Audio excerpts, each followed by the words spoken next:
Not one, not two. It's the show where you're told you're not you. It's nothing in the middle, nothing in the middle, nothing in the middle, nothing in the middle of nothing. Hi, I'm Joey Lott, and welcome to the second episode of Nothing in the Middle. And we'll just get right into it. I've got a whole long list of questions that people have sent to me in the time since the first episode, and since I let that go for quite a while, I've got a long list, so we'll get right to it. The first question is, it appears that most of this life has been a lot of suffering and a means to control or mitigate its symptoms, including tension in the stomach, elevated heart rate, hypervigilant social anxiety, etc. And still, when doing anything, there continues to be a lot of suffering, even upon a solid intellectual understanding of non-duality. I could probably ace a test on non-duality if there were one. Yet being with the present moment is difficult. My question is there a difference between being with the present moment and masochistically torturing yourself via enduring the present moment? I honestly cannot distinguish the difference. It all seems painful. So, long question. Let's take a look at that one. First thing that jumps out at me is the solid intellectual understanding of non-duality. That is that if I had a nickel for every time that I've heard that, I'd probably have $1. Because it's common to think that I've understood it, and I used to think that I understood it, and the discovery of freedom is the discovery that you don't understand it, that no one understands it, that there is no understanding possible. So I would encourage that as soon as you think that you understand something, if what you want is freedom, or if you want peace, then be willing to abandon the idea that you understand anything, because you don't. If you investigate right now, just notice that right now, anything that you think you understand is merely a concept. And I say merely not to be dismissive, but rather just to recognize it for what it is. A concept is a concept, and that's it. A concept can't give you anything else other than a concept. So, if you're interested in, let's say, truth, without knowing what that means, then we have to be willing to let go of everything that we think we know. Because certainly what we think we know hasn't delivered the goods, so to speak. So be willing just to abandon everything that you think you know. And trust me when I say that you don't understand non-duality. It's impossible. It's absolutely impossible to understand non-duality, because by the nature of reality as it is, cannot be understood. Understanding is always has a beginning and an end. There are parameters around understanding. Otherwise you can't understand. Understanding has to, we speak metaphorically of wrapping our minds around things, which means that there has to be something to wrap around, but there isn't actually, because reality, if you explore right now, you'll notice that it's totally infinite, boundless. There's no beginning and no end. So when I hear that, when I read that, the understanding of non-duality, I certainly can understand. That's funny. I can certainly relate to that. From my own experience, having thought that I understood it. But the reality is that I never understood it, but I wanted to understand it. And it was that fixation on wanting to understand that was obscuring what's present, which is totally obvious. As soon as you stop trying to understand, stop trying to solve the problem, stop trying to do anything, which can leave you totally vulnerable. It can be a very dangerous sort of thing to do, but that reveals that there is nothing to understand. Nothing needs to be understood, because peace is already present. Now, conceptually, you can reject that and and deny that from here to eternity. And that's what we do typically, is we just insist that this couldn't be it. But actually, if you're willing just for a moment to drop what you think you know, and to refuse to accept any concept as an answer, and to refuse to accept a conceptual objection or conceptual doubt as the truth, or as something that has some kind of authority that needs to be followed or believed in, then it's possible to finally recognize what is, which is not anything extraordinary. It's totally ordinary. So that's the first part of that jumps out at me. So then it says, yet being with the present moment is difficult. And I would agree, being with the present moment is more than difficult, it's impossible. It's impossible to be with the present moment. It's only possible simply to be. Maybe even that's too difficult. It's just that what is already is, and it doesn't require any effort. It doesn't require any doing. It doesn't require any undoing even. Just is. Totally effortless. And the idea of being with the present moment reveals that there's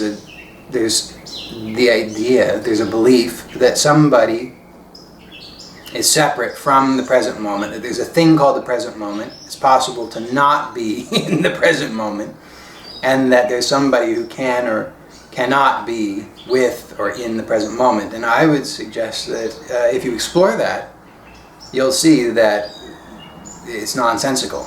Actually, there's only what is. Nobody can be with that. There's nobody separate from what is. There's just what is. Again, it's totally simple and obvious. It's not hidden. It's just this, as it is. And when you finally realize what it is that I'm pointing at, when that is seen, then it's possible, and oftentimes I think what happens is that it can be dismissed as, oh, it's obvious. That can't be it. But that's the opportunity to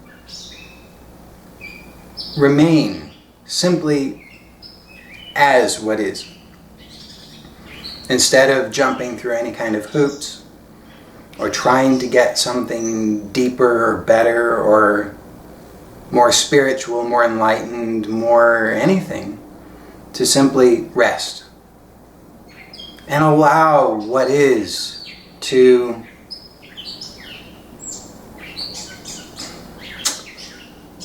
it's tricky here.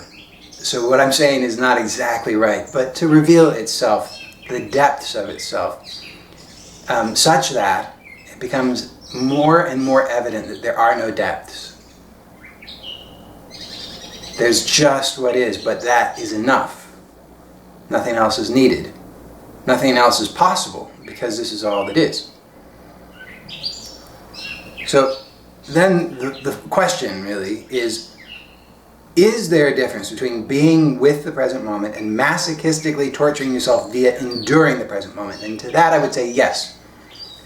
Because I can definitely relate to that notion of enduring the present moment. And that I think we can all relate to, because we had those experiences, those moments, and maybe it feels like an entire lifetime of resistance, of bracing ourselves against what feels like the onslaught of life, as if it's an endurance test that we have to just get through the difficult parts so that we can then enjoy the good parts.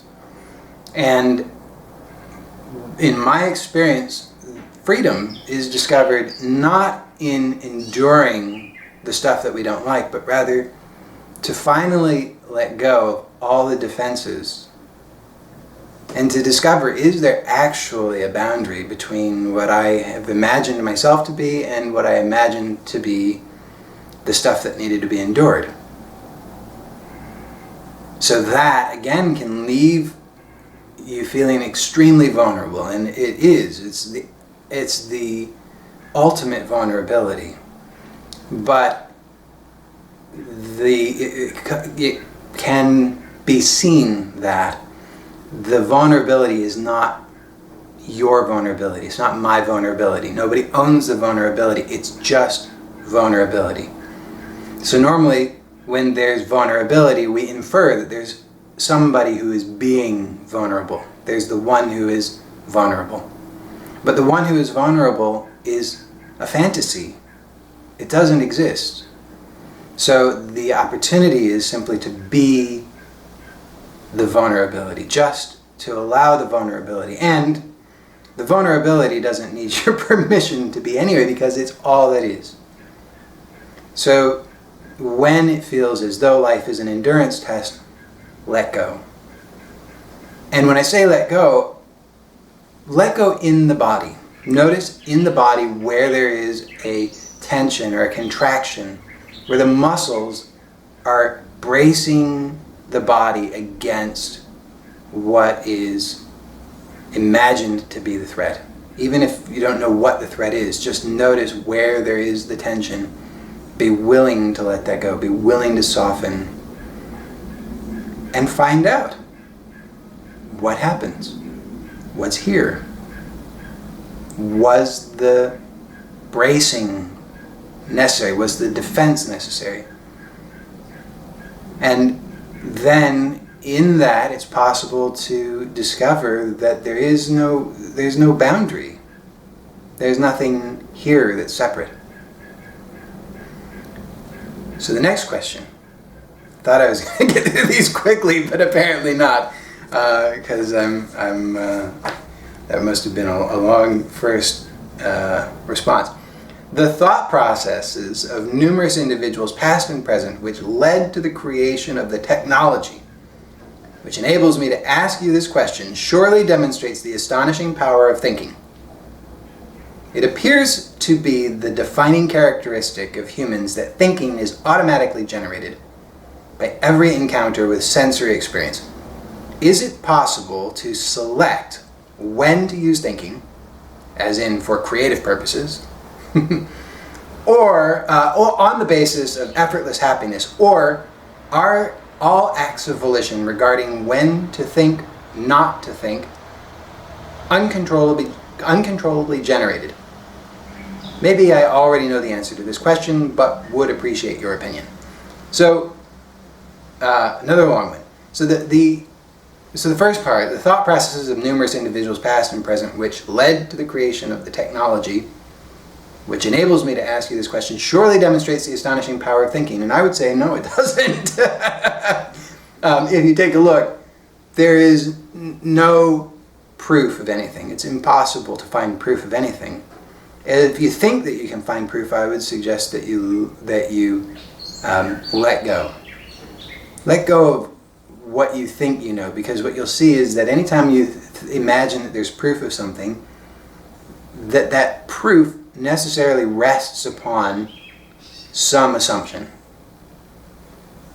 And when you let go so thoroughly that you're willing to finally see that the assumption is just an assumption, then it's like the rug is pulled out from underneath the whole thing, and it's revealed to be like a house of cards that was resting on nothing, no foundation whatsoever.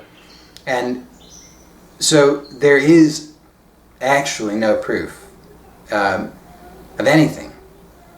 And so the notion here is that the fact that, because the question was submitted through the internet, that the existence of the internet, the existence of computers and a network somehow is evidence that the power of thinking is astonishing.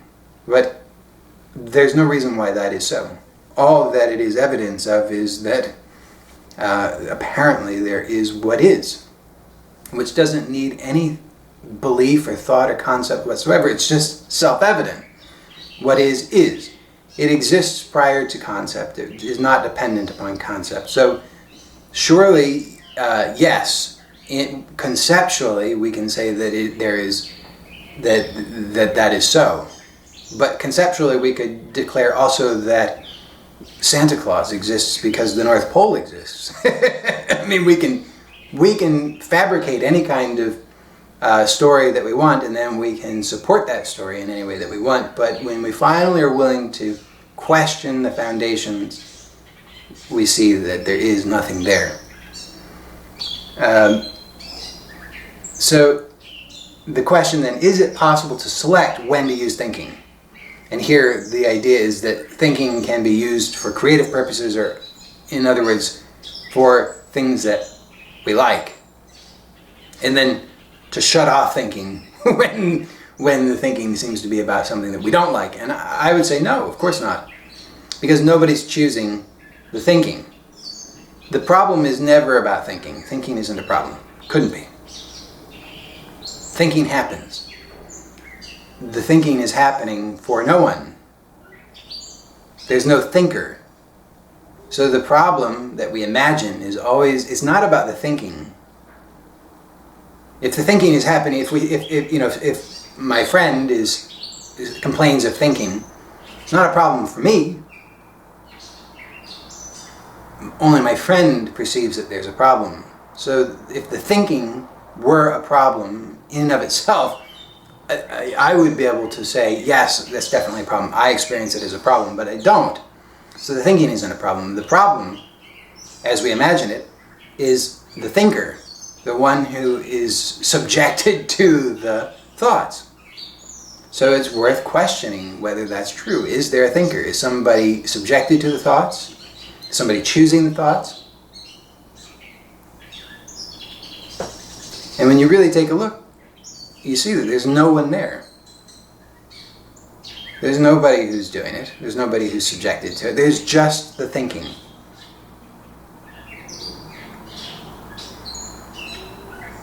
I mean, we could talk more about that. It can seem, this is just a story, but it can seem, ironically, or maybe I should say paradoxically, that when apparently I am resisting the thinking, when I'm trying to get rid of the thinking, then it seems as though that thinking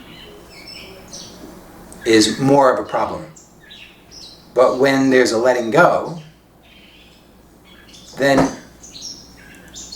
the thinking is revealed to not be a problem, and it's also seen that the one who was resisting or letting go was also just a fantasy, all inferred by what's happening. So there's just what's happening. There's no happener. There's happening, no happener. Like there's thinking, no thinker. Seeing, no seer. So, next question. Sometimes I have these moments of, I don't know, clarity, I suppose, and I notice the layers and layers of labels, descriptions, interpretations that I'm piling on top of things all the time. It's really funny, actually. Your first non-dual video was great, by the way. Labels, descriptions might be a good topic to talk about. So, first thing says, have these moments of clarity. And that's worth taking a look at. Is it true that you have moments of clarity? Or is it true simply that there's some experience that is being called clarity? Because clarity can't come and go. At least not as I would talk about clarity. Clarity is simply the simplicity of what is. So there's the simplicity of what is so utterly simple, so completely transparent, so immediate that there's no possibility of any mediation. So the idea that there's clarity suggests that there's something, or if there's a moment of clarity, then there's some that's in contrast with something else. But the clarity is simply what allows everything as it is. So the clarity can't come and go. So if there's a moment of clarity, then the moment of clarity is not clarity. Or rather, it's occurring as is everything else in and as clarity. But clarity can't be opposed to something else. So the seeing of the layers of labels and descriptions and interpretations can be a useful insight. It can be useful to see that. And then, so the questioner goes on to say that I'm piling on top of things all the time. And that's I would back up. Don't go to the I'm piling on top of things all the time, because that's not true. Just take a look in your own experience. Is it true that you are piling the labels on top of things all the time, or is it simply that something is happening? Part of something that's happening is a description or an interpretation that says there are labels, descriptions, and interpretations being applied. And so the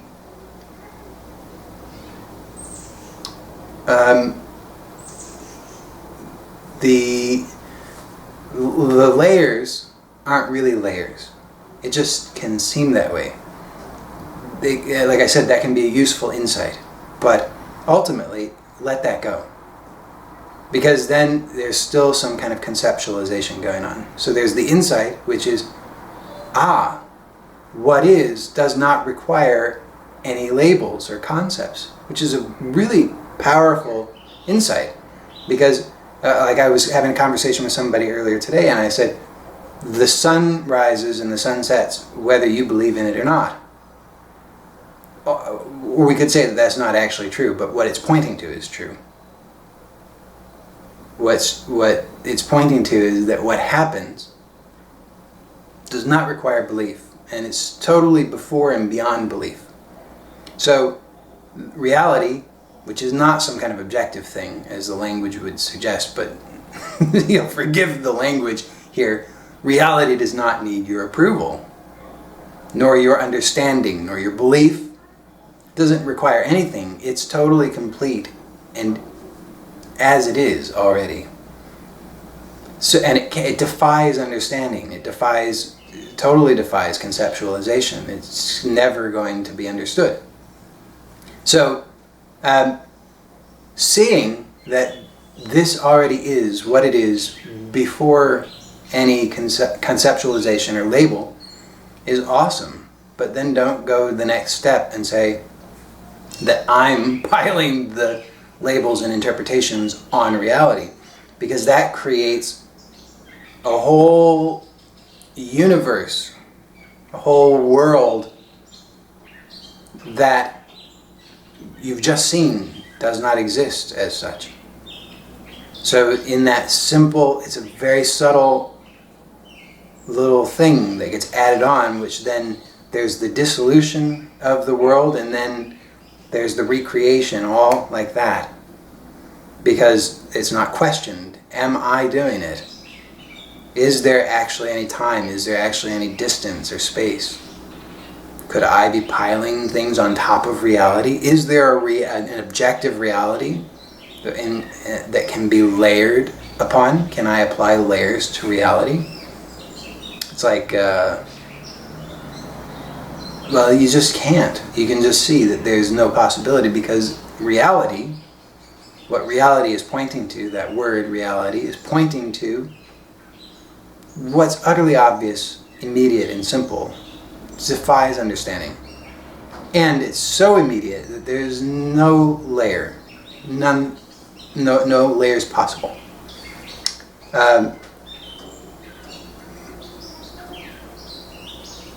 So is the next question, is life comparable or comparable with watching a movie? You cannot influence nor change it, you're just aware of it. What do you think of this comparison? And I would say, that, like many things, that can be a useful pointer to see that life is like a movie, but then the question is there a witness or an observer to the movie?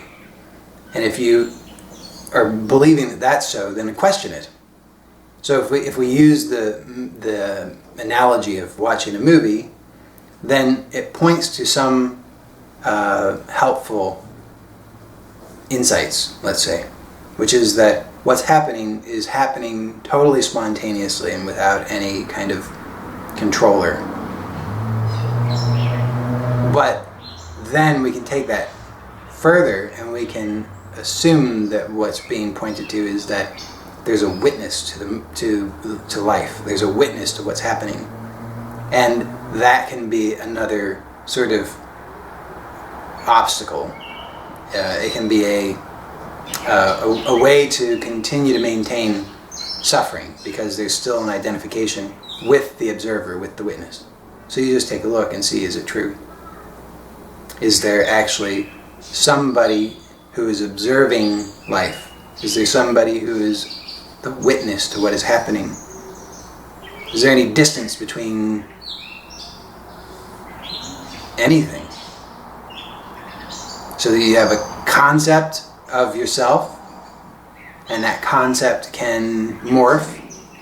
Maybe the concept at some point is, I am this person, I am this mind, I am this body, I am this, I am my roles, I am all these different things. And then there can be this seeing that, life is like a movie. I'm not doing it. But then it can be believed that I am the witness of the movie.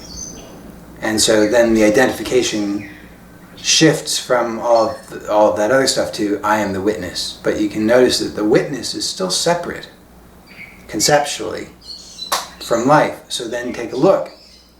Is there actually any separation?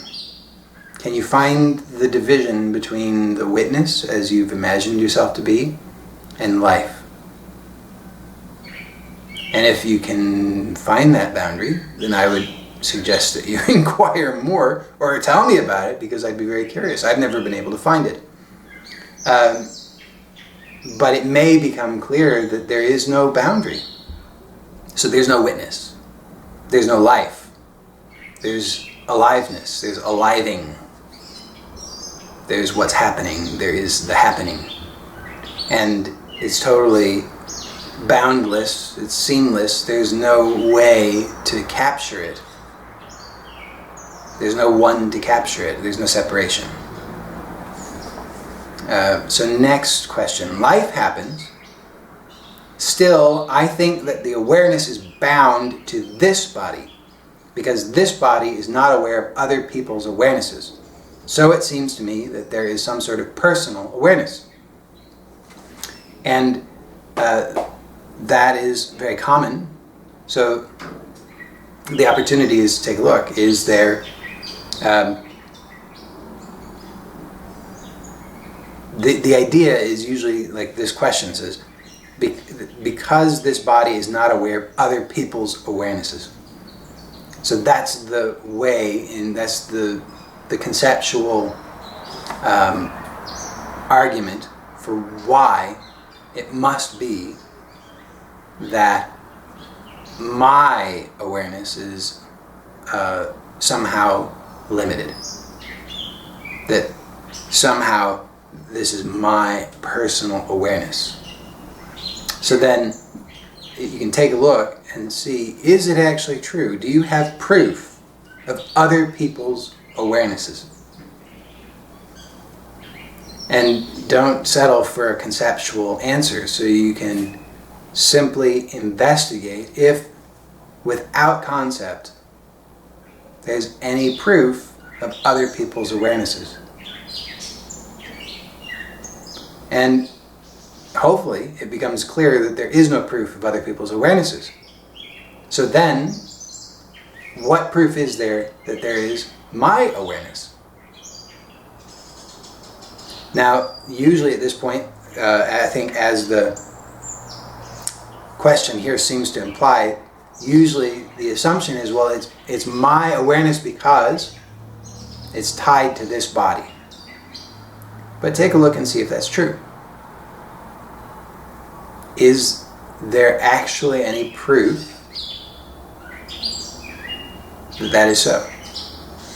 Is there any proof that what you're calling awareness, or my awareness, it has any limitations or boundaries at all? In fact, just take a look right now and see if what it is that you are calling awareness has a beginning or an end.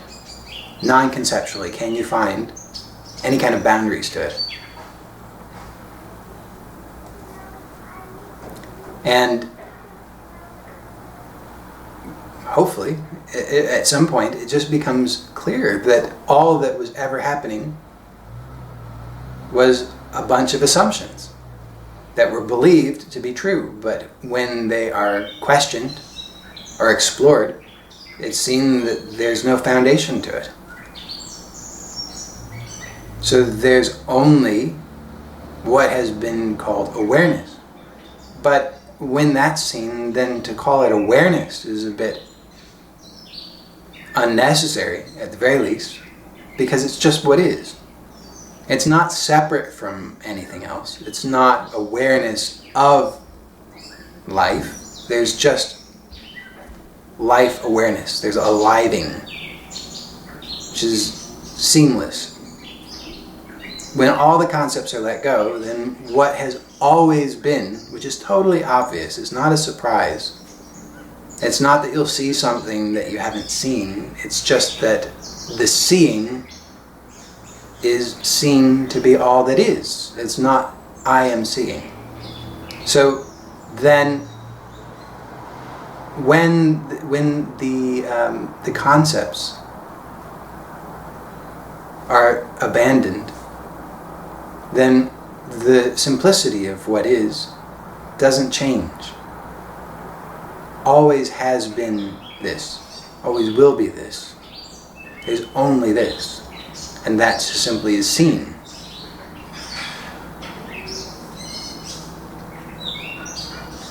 So the next question. What one thinks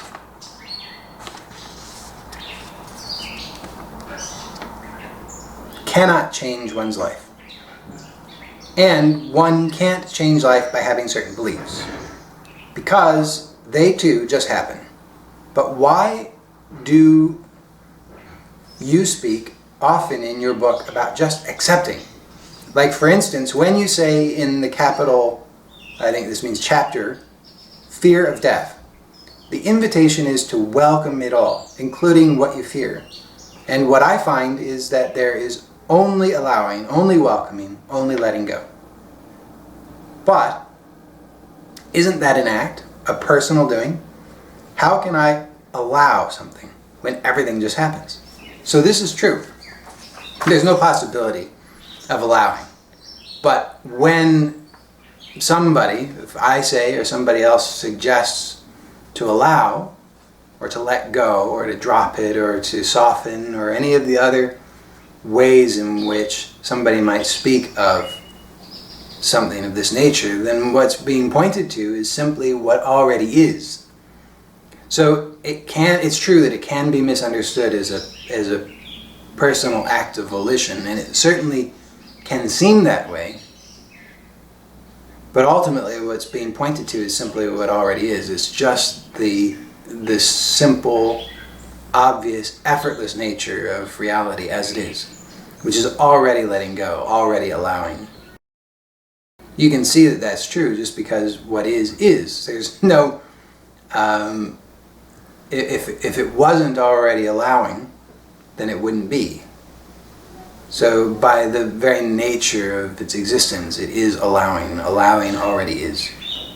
It's just the case. So what's being suggested with the instruction or the guideline or the pointing of allowing is just to recognize that allowing is already happening, that you're not doing it, that you never have done it, that you couldn't resist either. Now, as I said, it can seem like it's an act of personal volition. It seems that I can choose to let go, or I can choose to allow. In which case, as I've said before, then choose to allow or to let go or to welcome, or however you conceive of it. Or don't. But if what you are interested in is to discover the peace that is already present, which is the peace that doesn't come and go, then the opportunity is to really allow, to really welcome. And if that seems like you're doing it, then fine, do it. And when you do it, then it may become more obvious that nobody's doing it. There's no possibility of anyone doing it, because everything, all of the structure of the whole world, the whole of the universe, of what was conceived of as being reality, dissolves and collapses into what's already here, what's already evident and totally obvious. So, next question. Based on your video, it occurred to me that maybe a good way to capture what you're pointing to is to be an empty vessel, or to embrace emptiness, so that everything and anything that happens is allowed unconditionally and non-conceptually. I'd appreciate your comments.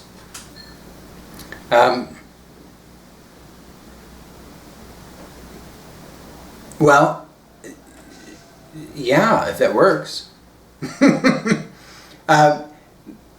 There's no right or wrong way. It's not it's whatever works. But I think that any strategy for trying to achieve something, and here it says captures in quotation marks, I think, to suggest that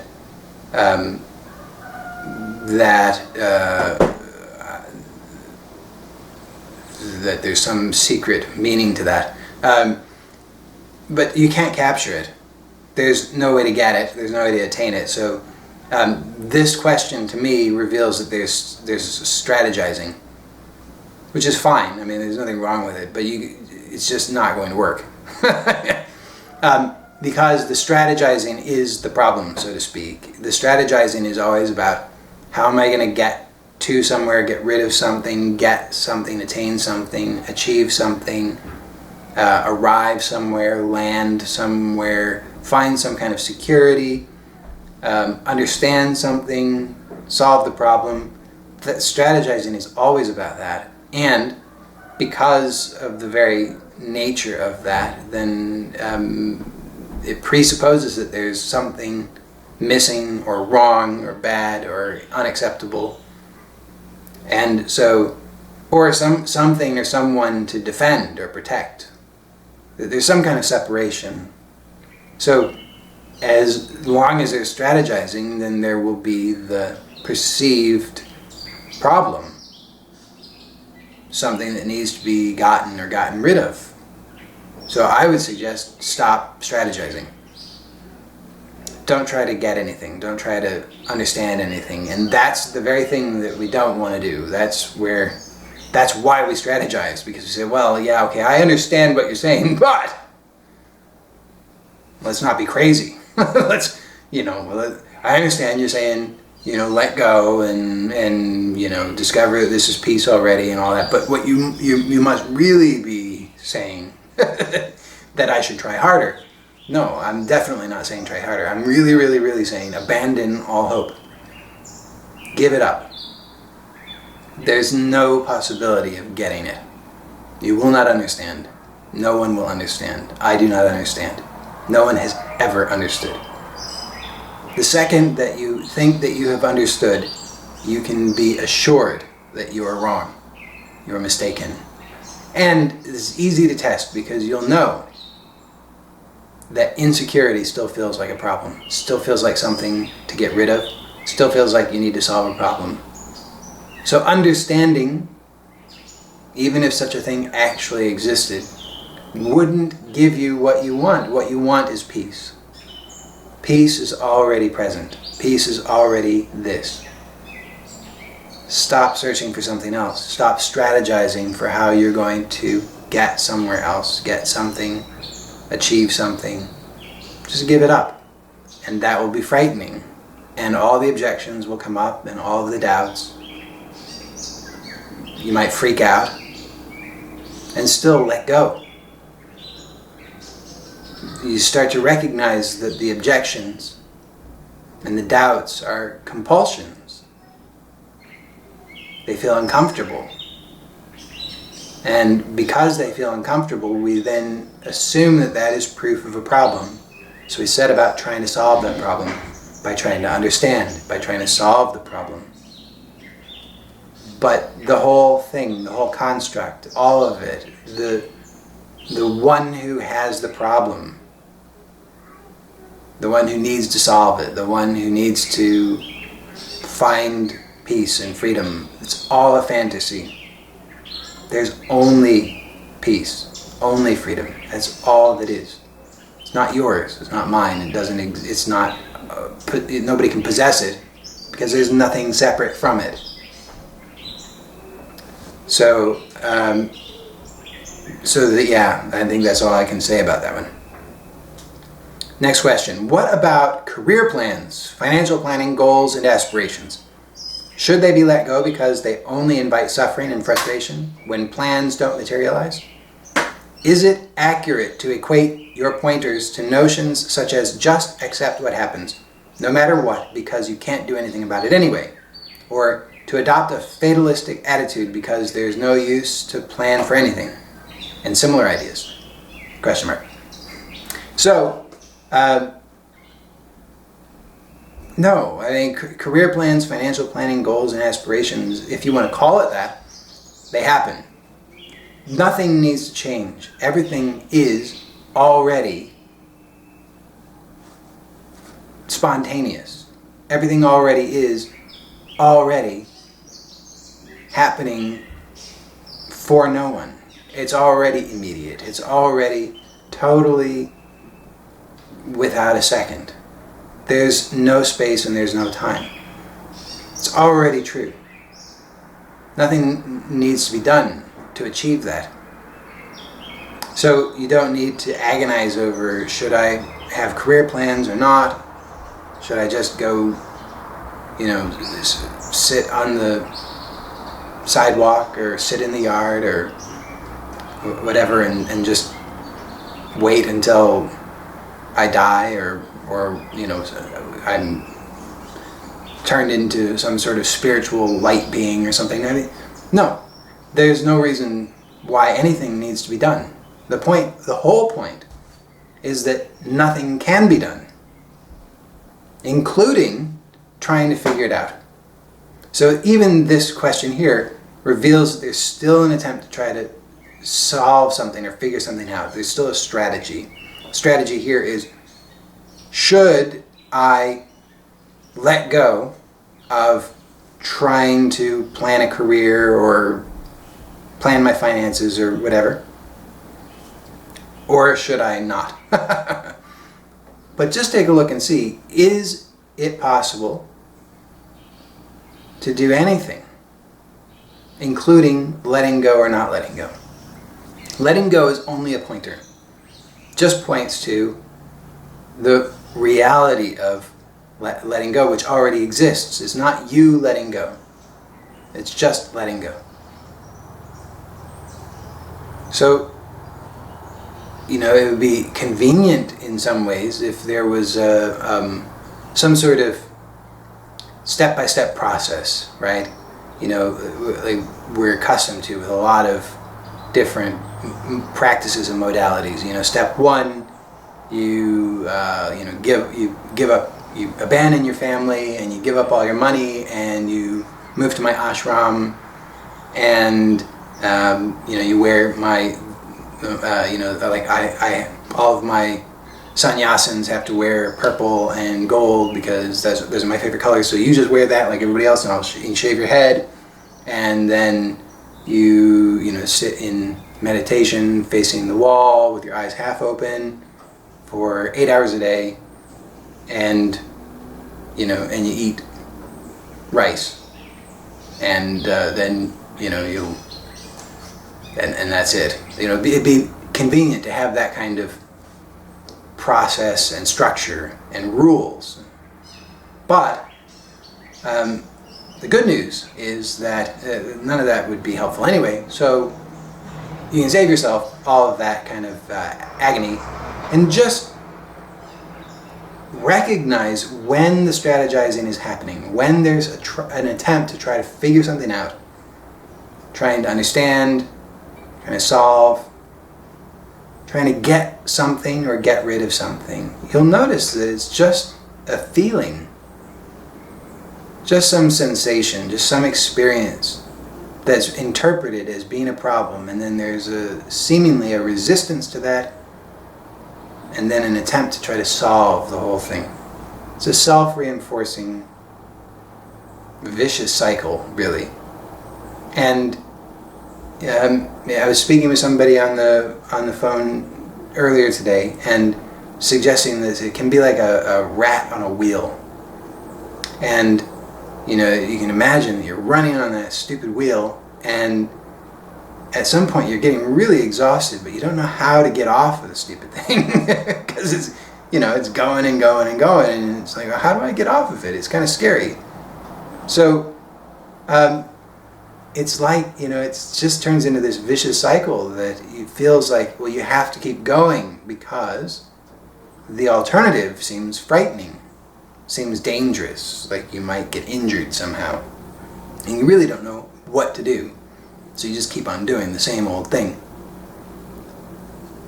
So it's a risky business, really, to stop, to get off the wheel, metaphorically, obviously. If it can feel like, it will kill you. It can feel really, really scary. And everything in the whole, all that momentum can seem to compel the same, more of the same old, same old. But there is a possibility of stopping, no matter what happens. And that means that even when those doubts and objections arise, and the strategizing, which can show up as, well, should I plan? Should I not plan? Should I have a career? Should I not have a career? Should I not have a name anymore? Should I have a spiritual name? Should I not have a spiritual name? If I had a spiritual name, should I go back to just being called Bob?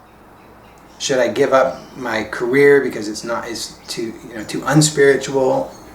Or should I keep the career precisely because it is unspiritual and I'm supposed to discover that there is such thing as spirituality? You can just go on and on and on about all this stupid stuff. But the possibility is to allow for the discomfort of not knowing, because you'll never know. So it's not the goal. If there's a goal, the goal is not to understand. It's not to figure it out. The goal is to give up trying to understand, to allow for the discomfort, and to discover that even the discomfort is peace. It has to be. At least from what I'm saying, what I'm sharing is that this is all already peace. Nothing is excluded from that. And if you really take that to heart, then you cannot afford, let's say, to reject any of it, or to categorize any of it any longer, and to reject some of it as not peace. Instead, you have to be willing to let go of your limited definition of peace. Okay, so a couple more questions. If thoughts aren't personal, then why are they usually about me and my life and what people have done to me or not done to me, etc.? That's a great question. And so I've got a couple of responses to this one. First of all, I had actually replied to this person by email, and I'll paraphrase that response here. The assumption that that it's about me and my life, that the thoughts are about me and my life, is sort of like if we were to watch a movie and assume that the movie is all about the movie, as if there was some entity called the movie. Because the movie is obviously all happening in the context of the movie, but we all know that there's no entity called a movie. It's just a convenient way of communicating about something. So, in the same way that there is no entity called a movie, there's no entity there's no separate self-entity that's at the center of everything that is happening that's so-called me and my life. Me and my life is just a convenient way of communicating about something. So another way, my other response to this is that it just isn't about, even observably in direct experience, none of it is actually about me and my life. Because there is no me in my life. Me and my life is just an assumption. So you can see that the thoughts appear to reference someone. But when you take a look at what is being referenced, what do you find? Can you find the one who is being referenced? Can you find me and my life?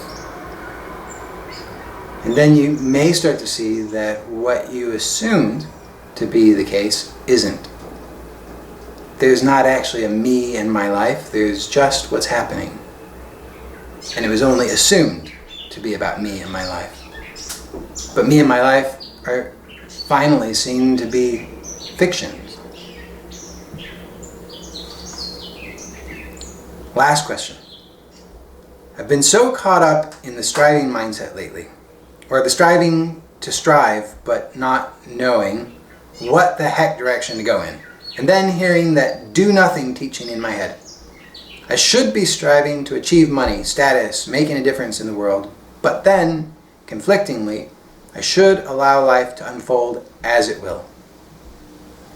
You said things like, stop trying to solve the problem. Yes, because there is no problem. But my surrounding culture is so striving oriented. Even you seem to be doing well, writing books, making videos, acquiring a following. Striving, getting ahead, goal setting would be a topic that I would be interested in hearing about in your next non-dual video. So, interestingly, this is similar to the earlier question, but we'll take a look at it again, just in case there's anybody still watching this video at this point. So the idea, so I'll just look at it says, even you seem to be doing well, writing books, making videos, acquiring a following. So the question I would ask, if I was feeling that I was struggling with that, is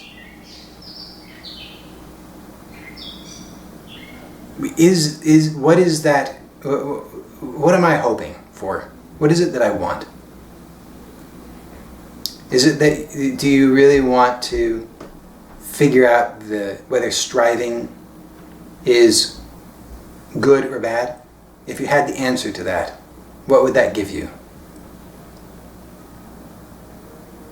And what I think that you will find, what I imagine you will find, is that what you really want is peace. So the striving question is not actually important. What you really want is peace. So why talk about striving? Striving is totally irrelevant. Because you can see that actually striving is not happening for anyone. It's not your doing. You are not striving. Go ahead and try. Try to strive. Do your best. For the next 5 seconds, strive. And what you'll find is that there's no one striving. There's just something happening. That's all that is ever going on. It's just something happening. And so, if what you want is peace, then just take the shortcut. Just let go.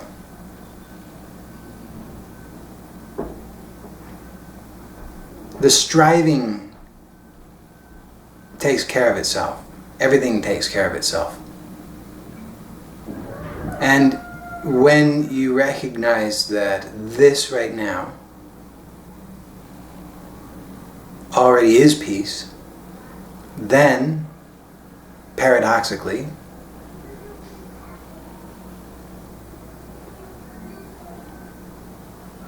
that striving energy may or may not peter out, because what needs to be strived for, and the notion that others are, that anyone is doing well, acquiring a following, striving, achieving, is just another way in which to keep on trying to figure it out. So, just stop. Just let it go. Because this already is peace. This is what you want. So stop looking for it somewhere else.